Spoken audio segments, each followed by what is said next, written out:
What if your creativity could be a way to connect with God?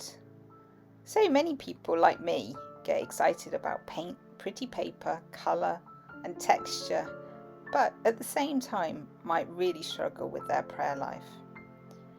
I'm here to teach you how to harness the art and craft that you love as a pathway to the intimacy with God that you long for. I'll show you that art journaling is an easy, fun and freeing way for people of all ages and abilities to express themselves in prayer and worship. Your creations don't have to be pretty or finished or for other people. You will learn to enjoy the process, and I'll even explain how you can use this process to listen to what God might be saying to you.